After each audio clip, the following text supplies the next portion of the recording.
Hi everyone, I'm Ben, and this is the Board Game Blueprint. This week, we're going to be taking a deeper look at containers or board game storage options for your components that you can do to either keep your own copies of published games organized or maybe even those of your prototypes. So let's jump on over to the table next door and see what we have in store. You'll probably find a lot of these ideologies were seen before in the previous inserts video, but I think that just goes to show still that maybe either there is a demand for such things or that we can continue to push the boundaries and incorporate as much of the product that comes as our game or with our game into the actual play as we can.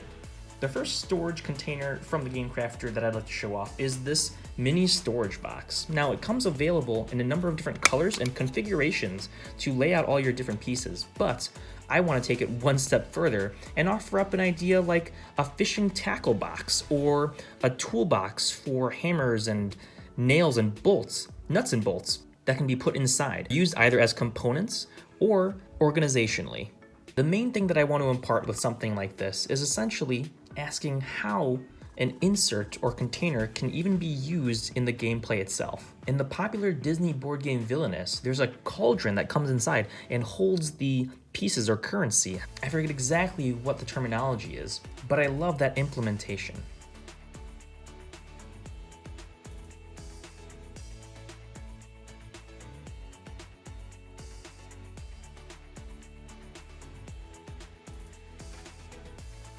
Similarly, in Wingspan, their blue insert that holds all the different cards in the box is used to hold the cards and kind of keep them separate on the board during gameplay.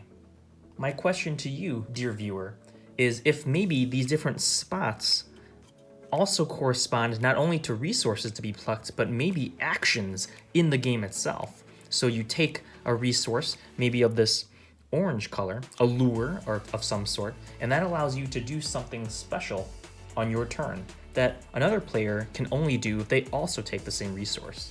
Hopefully this holistic approach can really make your game not only thematic, but also provide that extra hook, line and sinker to get people to notice it. Moving on, we have this kind of clear container, which has a screw off top. There we go. And you can again put tons of resources inside of it. To me, this looks like a petri dish, and I've seen plenty of friends who use this for their copies of Pandemic or Terraforming Mars to collect all the different resources in that game. For a science-themed one, this canister, again, could be where you cultivate different germs or antibodies. I'm not really sure of my science terms either, but I think it could work out too, that these being clear offer some sort of elevation. As I play more Dungeons and Dragons, we use different ways to represent maybe heights. And if you flip this over, you can stand up a piece like this gorilla meeple that I have left over on tops to convey some sort of topography. Again, maybe you could add a sticker to the bottom that allows you a different power or action as a worker placement mechanic. All sorts of options are available, and I'm looking forward to seeing what you can come up with.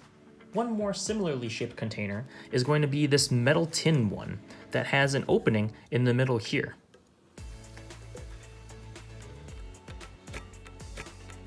This opening allows you to see through, and maybe there's something there where a number of resources are placed inside and you can take a peek about which one you want to take, knowing that once the supply runs out, it could end the game. I also really like the idea of this being some kind of periscope, and maybe you can kind of put it onto the board and represent something that way. Now, this tin is magnetic, just like the mint tin container, which means that if you had a couple extra pieces of your own at home, you could stick them to it for another neat gameplay experience. We also have this literal treasure chest that opens up, let me see if I can, to put inside treasures. We have this little gem here that we can throw in, and it looks like there's plenty of room for at least 4 more. This can be great for not only a dungeon delving game that I've been very enamored with lately, but also a pirate themed game where you're searching for the buried chest. Perhaps there's also some kind of Ark of the Covenant sort of game where you stick a note inside and players are trying to open it up or decide not to open it up based on clues throughout the gameplay. These little snack containers from the dollar store also hold the food tokens from the Takeout Dynasty prototype I designed with my dad, where the different colors represent the different ingredients available. Maybe we could get some custom acrylic pieces to make these even more thematic looking, but using a food container for food storage in a game works pretty well, I'd say. And lastly, speaking of the mint tin, mine came in the mail too. So here we have it in the flesh. We'll kind of, try to throw a couple different components inside for scale.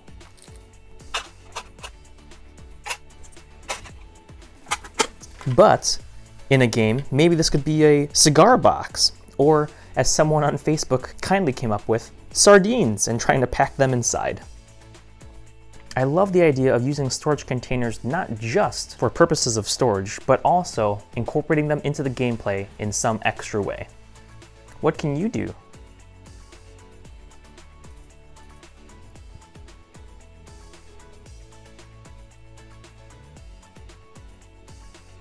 How are you going to push the envelope?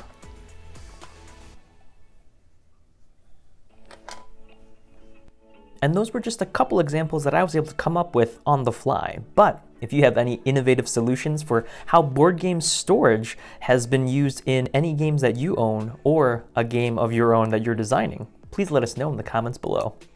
If you like this video, please give it a thumbs up and hit that subscribe button so that you can stay up to date on future content like this. As always, I'm Ben. This has been another episode of the Board Game Blueprint. And together, let's build something great.